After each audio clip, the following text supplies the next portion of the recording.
Bentrovati amici, oggi con Don Bucolo abbiamo deciso di affrontare un argomento molto ma molto delicato, ma nel quale pensiamo di dover porre l'accento. Abbiamo intitolato questa nostra trasmissione Identità di genere, un sì o un no che vale una vita. Avremo in collegamento 3 donne, 3 persone, 3 mamme che ci parleranno dei loro figli. Fanno parte dell'associazione Generazione D. D sta per disforia. Le vedete offuscate in viso, i nomi che pronuncerò non sono in realtà i loro veri nomi, lo facciamo e lo fanno per difendere i loro figli, per proteggerli. Perché? Perché sono ragazzi, spesso anche minorenni, che hanno detto loro di voler cambiare sesso. È un fenomeno in crescita, è esploso nel periodo della pandemia, del lockdown, quando questi ragazzini si sono messi su internet, si sono collegati, si sono imbattuti in vari gruppi e adesso il fenomeno, ce lo confermano molti insegnanti, è in aumento. Cosa sta accadendo? Cerchiamo di capirlo con Nora, Sabrina ed Elisa, alle quali do il mio benvenuto. Elisa, partiamo da lei. Lei è la mamma di una bambina, di un bambino, di una ragazza? Di un ragazzo. Di un ragazzo. Sì. Cosa è successo quando a sua aveva figlia? a 17 anni, dopo il lockdown, ci ha confidato di sentirsi una ragazza trans. Lo abbiamo subito affidato ad un psicologo e ci ha indirizzati ad un grande centro per l'identità di genere, dove solo dopo 6 mesi, un incontro al mese di 1 ora, passato sempre a fare test senza mai esplorare quello che si sentiva, dopo 6 mesi gli è stata data la diagnosi di disforia di genere ed è stato indirizzato all'endocrinologo ed ha iniziato a prendere gli ormoni. Tutto questo nel giro di neanche un anno, senza tener conto che mio figlio è stato diagnosticato con autismo di alto funzionamento, Asperger, e anche ADHD, DSA plus dotazione, e tutto questo non è stato importante per il centro, lo hanno indirizzato verso il percorso ormonale stop, anche se gli studi dimostrano che c'è un'altissima percentuale di ragazzi e ragazze con neurodivergenze di questo tipo nella popolazione dei ragazzi disforici. Lei lo vede adesso felice di questa transizione oppure no? Sì, no, lui è perfettamente tranquillo, non ha mai avuto sofferenze, non so, ansie oppure depressioni. Il suo problema deriva soltanto dall'essere autistico. Questo ci è stato confermato da questo centro per l'autismo. Quindi lei dice che il problema non era il fatto che dovesse cambiare sesso, ma solo perché è un ragazzo autistico. Esatto, e percepisce il suo corpo e i cambiamenti in un modo diverso. Lui è un classico falso positivo. Falso positivo significa in realtà la sua problematica non riguarda realmente il fatto che sia un ragazzo e che voglia essere una donna, ma per il fatto che è un ragazzo autistico. Esatto. Sabrina, invece, qual è la sua esperienza? La nostra esperienza nasce sempre comunque con il lockdown. Nostra figlia aveva 13 anni ai tempi, si è trovata isolata in grande difficoltà, con grande tristezza e apatia. Nel frattempo si è avvicinata a nuove amicizie che le hanno fatto mettere in testa che la causa del suo malessere fosse essere nata nel corpo sbagliato. E quindi poi mia figlia ha cercato conferme in internet. Questo è quello che mi ha riportato a distanza di tempo poi mia figlia. Comunque il momento cruciale è stato ai 14 anni, quando ha iniziato ad avere proprio questa crisi di identità, tagliandosi i capelli che non avrebbe mai usato prima, è passata da un abbigliamento di magliette strette a voler acquistare capi d'abbigliamento nel reparto maschile. Gli viene regalato da questa amica un binder per comprimere il seno, Quindi noi, in seguito a questo cambiamento così repentino, la portiamo da un neuropsichiatra, c'è una diagnosi di depressione, viene affidata a una psicologa esperta in disforia di genere. Da questo momento in poi praticamente viene affermata al maschile, malgrado i test vari dove comunque si evidenziavano bassa autostima, paura anche del sesso opposto, eccetera. L'ostinazione era ok, ti senti maschio, sei un maschio. Quindi ha fatto questa transizione sociale anche con i compagni di scuola, i professori, anche noi genitori siamo stati un po' costretti perché avevamo paura che le facesse gesti estremi in quanto aveva idee suicidarie, compieva atti di autolesionismo, aveva derealizzazioni, Capisco. insomma nostra figlia cadeva sempre di più Ma adesso nel si sente fondo, insomma. realizzata sua figlia? Lei la Adesso vede ha cambiato serena? psicologa, sì, ha ritrovato, ha riscoperto la sua femminilità, ha capito che non si ritrovava negli stereotipi femminili e che si mascherava perché aveva paura proprio dell'aggressività maschile. Abbiamo cambiato scuola, quindi in un nuovo contesto lei ha avuto il coraggio di presentarsi al femminile la cosa che mi ha detto mia figlia è stata: se io avessi incontrato sin dall'inizio la psicologa che io ho avuto oggi, io non avrei sofferto tutti questi anni, e vi garantisco che il dolore enorme che ha passato mia figlia e noi non lo auguro a nessuno, ecco. Questo è un messaggio importante, quindi quando un ragazzo o una ragazza molto giovane, minorenni, manifestano queste idee, è bene che vengano indirizzati da degli psicologi competenti, bravi nel capire qual è la reale problematica, perché quel bambino, quella ragazza o quella bambina in quel momento hanno questa, come dire, questa confusione o questa idea, perché stiamo capendo che ci sono delle storie in cui si torna indietro. Nora, voi come associazione vi occupate, siete tutti genitori che state vivendo, che avete vissuto questo tipo di esperienze. Ecco, in base alle esperienze raccolte stiamo capendo che ci sono ragazzi che poi tornano indietro, che volevano diventare ragazze ma che poi se ne pentono. L'esperienza dell'altra nostra ospite ci racconta invece che ha un figlio autistico e che quindi le sue problematiche sono legate più all'autismo che alla disforia di genere. Ecco, cosa avete scoperto in questo variegato mondo attraverso purtroppo la vostra pelle, la vostra storia e la storia dei vostri figli? Nora. Certo che sì, abbiamo scoperto che quello che non viene fatto nel panorama nazionale e non solo è un'esplorazione, cioè quello che viene fatto attualmente è prendere immediatamente in considerazione come vero quello che viene autodichiarato dal ragazzo o della ragazza anche a 9-10 anni. Quello che è reale è il dolore. Quello che è reale è la sofferenza di questi ragazzi. Quello che però manca è andare alla ricerca delle cause di questo dolore e immediatamente attribuire il malessere, il dolore, la sofferenza a essere in un corpo non congruo. Noi non neghiamo l'esistenza delle realtà transgender perché ci sono sempre state. Quello che non approviamo è l'immediata affermazione di quello che dicono dei ragazzini minorenni.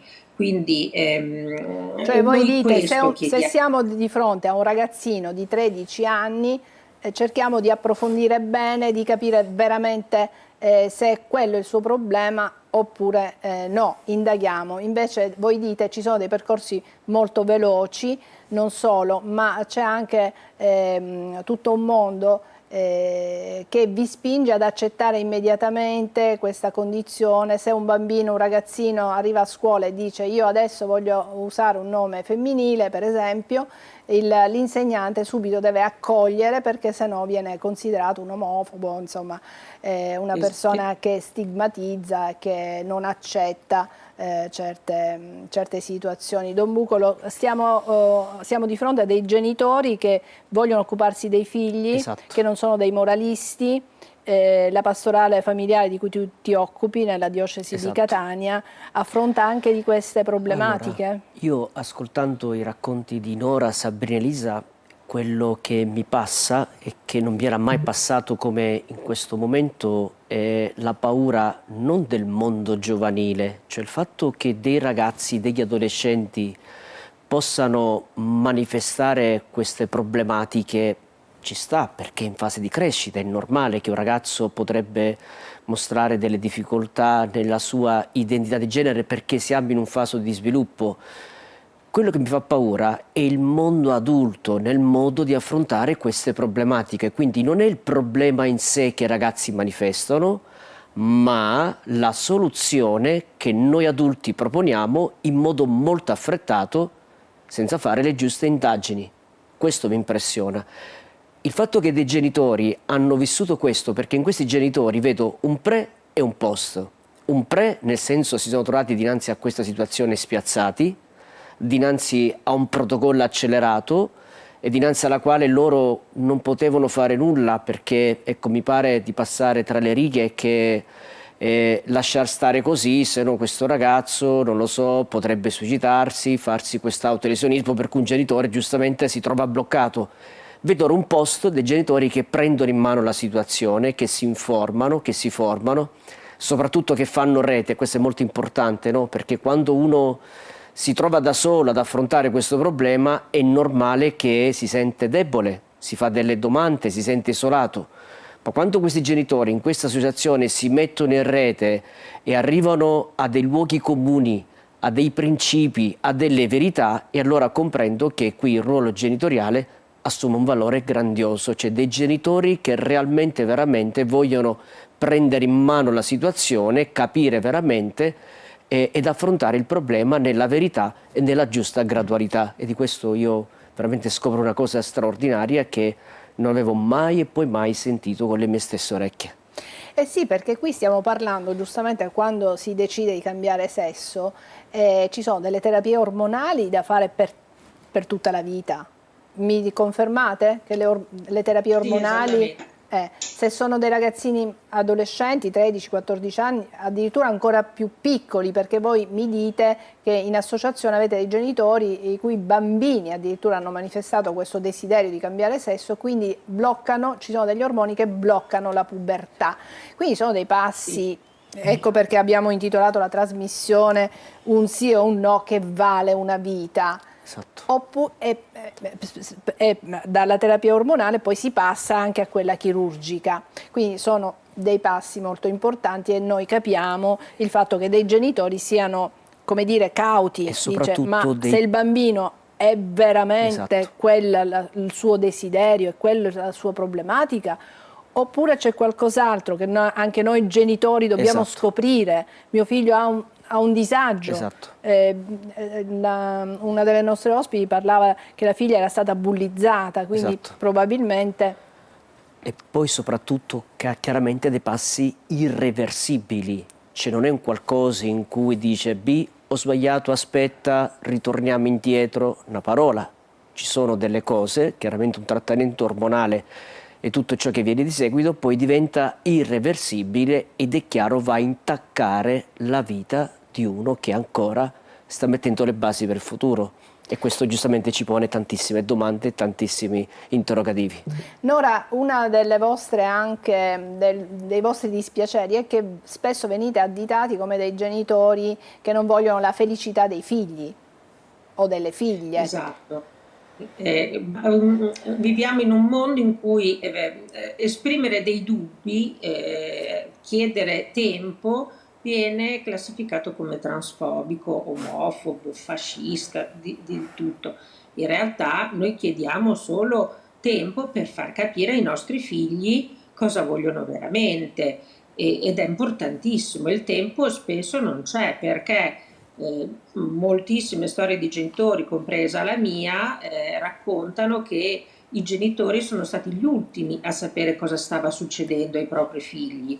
A scuola già chiamavano mia figlia con nome maschile, gli amici, gli animatori del tempo libero, molte volte anche i genitori degli amici chiamavano mia figlia al maschile, io sono stata io e mio marito gli ultimi a saperlo, quindi improvvisamente dopo il coming out del figlio, cioè o la figlia che ti rivela appunto di sentirsi trans, i genitori sono subito dalla parte sbagliata, ma come tutti gli altri mi accettano, e questo è un grandissimo problema, per i genitori, perché tutto il mondo li vede come sbagliati, quando invece il lavoro dei genitori, che per definizione i genitori sbagliano, però il lavoro dei genitori è quello di cercare di tenere il timone dell'educazione dei figli. Chiaramente gli errori si fanno, però questo mi sembra una grande verità. Certo. Ecco. Nora, ci fermiamo per qualche istante, c'è uno stacco pubblicitario, torniamo subito dopo per continuare a parlare con voi di questo argomento così delicato e importante.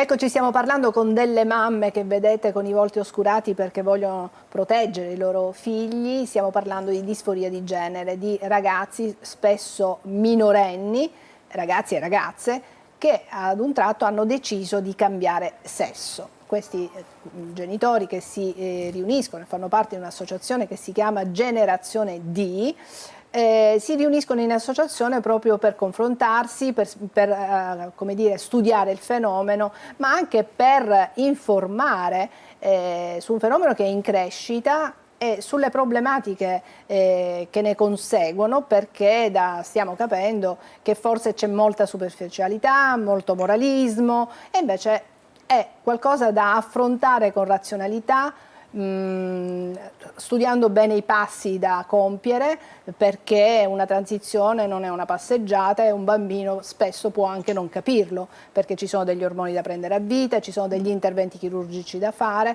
Ecco, Nora, l'esperienza di tua figlia qual è? La prima cosa, quando ha deciso che doveva essere un ragazzo, ha cambiato nome, si è presentata a scuola con abiti maschili, o al contrario, un ragazzo?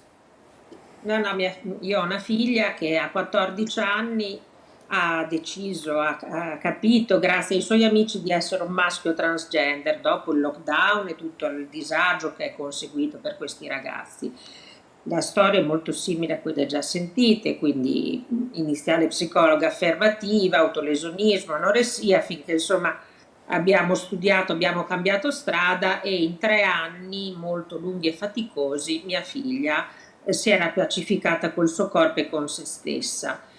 Se devo dire, il periodo più difficile è stato quello immediatamente successivo alla desistenza. Cosa voglio dire? Che presentarsi al mondo come maschio per queste ragazze nel caso, è facilissimo, perché nessuno batte ciglio. A scuola l'hanno accolta immediatamente, i professori l'hanno chiamata al maschile senza neanche dircelo. Noi l'abbiamo scoperto quando la scuola era finita per le vacanze estive, e quindi quando invece i pari, quindi gli amici, neanche a dirlo, quando ha capito che era tutto un grande inganno e si era ingannata per 3 anni, era una corazza protettiva per il mondo, tornare indietro è stato molto difficile. Ha perso anche degli amici che l'hanno giudicata lei stessa transfobica, e qualcuno non ha capito il suo tornare indietro, ha perso proprio delle amicizie, qualcuno le ha detto adesso non sei più interessante. Quindi il messaggio che voglio dare è che tornare indietro per loro è molto faticoso, anche se fortunatamente insomma, quando lo capiscono necessario, perché non era una cosa reale. Ne consegue che la transizione sociale, cioè a dire non fare interventi, non prendere ormoni, esatto, ma presentarsi come una persona dell'altro sesso, non è un atto neutrale. non è dire cosa vuoi che sia, tanto si torna indietro. Le ferite interiori ci sono, e come? È stato un periodo durissimo, durissimo, con crisi anche psicotiche, ma non perché metteva in dubbio non essere più Perché in non relazione sapeva come tornare tra... indietro, cioè aveva Esatto, capito che non era in realtà quella la strada che la poteva rendere felice, esatto. si è Non sapeva più riappacificata, chi era. non sapeva più chi era, E quindi la è entrato in questa... frase, sì, Ho e la capito. frase che credo debba far riflettere è non capisco gli adulti che favoriscono un adolescente che in realtà vuole solo farsi del male. Quindi io credo che questa sia una frase da meditare con molta attenzione. Don E i Bucolo. casi di tanti, ecco, Sì, sì, noi sì. abbiamo diversi ragazzi e ragazze che stanno tornando a riappacificarsi col proprio corpo. Abbiamo anche un paio di casi di detransitioner, che sono, in questo caso abbiamo maschi che hanno fatto la transizione ormonale e anche chirurgica e se ne sono pentiti, e questa è una condizione molto molto difficile da affrontare sia per loro, perché capite bene che sono interventi irreversibili con conseguenze per ragazze di Certo. poco più di 20 anni molto gravi, Quindi voi dite ma è anche difficile. andiamo tutti molto cauti Esatto. su questo argomento quando i figli decidono qualcosa, perché nel benessere e per il bene di tutti è bene che si compiano certi passi con ponderazione, soprattutto se si sta parlando di ragazzi molto giovani. Don Bucolo, cosa possiamo aggiungere? Infatti penso la narrazione di questi genitori diventa fondamentale, una narrazione che raramente si sente, perché purtroppo si guarda la problematica solo da una faccia della medaglia, cioè del fatto che siccome un ragazzo sente questo va giustamente...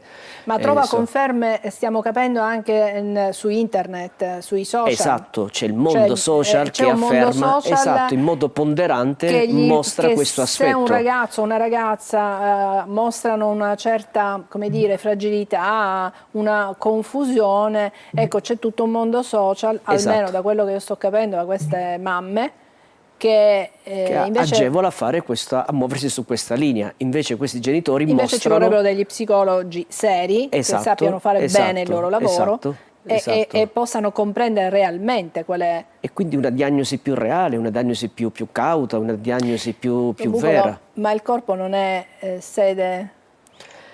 Allora, chiaramente il corpo è un mistero, il corpo maschile e femminile. Qui chiaramente non posso non citare, non è la prima volta che lo cito, Giovanni Paolo II nella teologia del corpo, cioè il corpo non ce lo siamo scelti, ce lo siamo trovati. Il problema, il punto forse che è mancato anche nell'educazione sia familiare e perché no anche ecclesiale, è che quel corpo maschile, quel corpo femminile che io ho, devo accoglierlo, devo apprendere, c'è un processo, possiamo dire, graduale di educazione, cioè non basta, e questo mi convinco sempre di più, non basta, siccome sono nato maschio è normale mi comporto a maschio, no, c'è un percorso di mistero del proprio corpo che bisogna apprendere, educare, e in questo il ruolo genitoriale è fondamentale, perché tante volte si mette qui nella cultura di oggi come il genitore colui che deve semplicemente assecondare, invece un genitore ha il diritto di dire no ai figli, ma non per un discorso moralistico, non per un discorso quasi quasi di chiusura, ma per un discorso per il bene, per la tua felicità. Un genitore dice stai attento, aspetta un attimo, vediamo cosa succede, vediamo dove stiamo andando.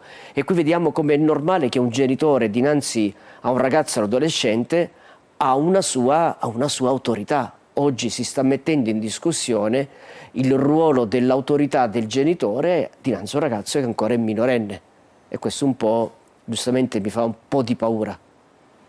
Sì, tant'è vero che queste mamme ci parlano in alcuni casi di figli o figlie che si sono riappacificate con il loro corpo e che quindi la strada che stavano intraprendendo poi per loro hanno capito che non era quella la strada che le portava alla felicità, che avevano altre ferite da sanare, altre problematiche da risolvere, e che non era il cambio di sesso in realtà quello che volevano realmente. Poi stiamo parlando di alcuni casi, ovviamente sono... E il fatto che in questa trasmissione stiamo ascoltando un'associazione diventa un'occasione d'oro per far conoscere ai tantissimi genitori, ai tantissimi educatori, anche perché nel mondo della Chiesa, ai sacerdoti, perché più volte mi è capitato, lavorando nella pastorale familiare, di genitori che mi pongono il problema. Non sempre io sacerdote ho l'indirizzo, dire c'è questa persona, c'è questa realtà, adesso posso dire ascolta, qui c'è questa associazione Generazione D, c'è un sito, è facile, basta scrivere su Google associazione Generazione D, trovi i contatti, quindi diventa un'opportunità, uno strumento ai genitori per dire sa che esiste questo, informati, ci sono vedi, dei genitori valuta, che già hanno più esperienza genitori che hanno questo esperienze campo, che possono condividere, perché tante volte un genitore si trova solo, si trova senza dialogare con nessuno, si trova contro tutti. Un genitore chiaramente si dice ma aspetta, ma com'è possibile? Ho sentito più volte dalle loro voci di che mio figlio tranquillamente viveva la sua mascolinità, la femminilità senza mostrare nessun malessere, a un certo punto, un po' hanno citato il lockdown, un po' hanno citato questo mondo virtuale, ha mostrato questo malessere che poi è entrato in un vortice. Sì, un papà ci ha raccontato, questo non in diretta ma al telefono, perché ho cercato un po' di capire anch'io certe dinamiche, ci ha raccontato, anche ascoltando un podcast di Generazione D, che la figlia aveva avuto un fidanzamento infelice, il fidanzato la considerava una nullità, la faceva sentire sempre inadatta, e dopo questo fidanzamento la figlia ha deciso che doveva essere un uomo, ma questo papà ci dice io non vedo mia figlia adesso felice dopo aver fatto la transizione, e mia figlia è sempre sola, non ha realmente, quindi forse che il suo problema era una crisi di identità diversa, che non era quello, ma anche per chiudere un po' il messaggio che un po' viene veicolato è quello di accogliere, di includere, e sono messaggi sicuramente positivi. Ecco, in questo caso però, ecco, bando ai moralismi, non si tratta di non accogliere. Esatto, se dovessi dire una cosa, a me non mi spaventano i problemi che questi ragazzi possono manifestare. A me quello che mi terrorizza le soluzioni che noi adulti proponiamo. Questa è la cosa molto pericolosa. I problemi ci stanno. Un ragazzo può manifestare delle difficoltà per vari motivi. La soluzione diventa il grande problema irreversibile che tante volte poniamo sulle spalle di un ragazzo, per cui il titolo un sì o un no che vale una vita, perché qui c'è una vita non solo da salvare, ma soprattutto, e un genitore lo sa, da rendere felice. E certi figli poi, dicevano alcuni genitori, rispondono come con delle frasi fatte: tu non vuoi la mia felicità, invece chi è questo genitore che non vuole la felicità del figlio? Se capisce che veramente quella è la sua strada. Grazie alle nostre ospiti, Nora, Sabrina ed Elisa dell'associazione Generazione D per disforia. Se volete saperne di più, ci sono tante storie, tanti comunicati stampa, tanti studi anche su quello che è l'approccio scientifico a questo argomento. Andate sul loro sito, ascoltate i loro podcast, le loro testimonianze, e può essere un punto di riferimento a quei genitori che stanno in questo momento vivendo qualcosa del genere, ma perché no anche dei ragazzi che magari in questo momento si trovano confusi e possono andare sul sito Generazione D, mettersi in contatto con questi genitori che hanno sicuramente maturato un'esperienza molto molto forte. Grazie alle nostre ospiti, grazie Don Bucolo, grazie anche a chi ha avuto la pazienza di ascoltarci fin qui. Alla prossima.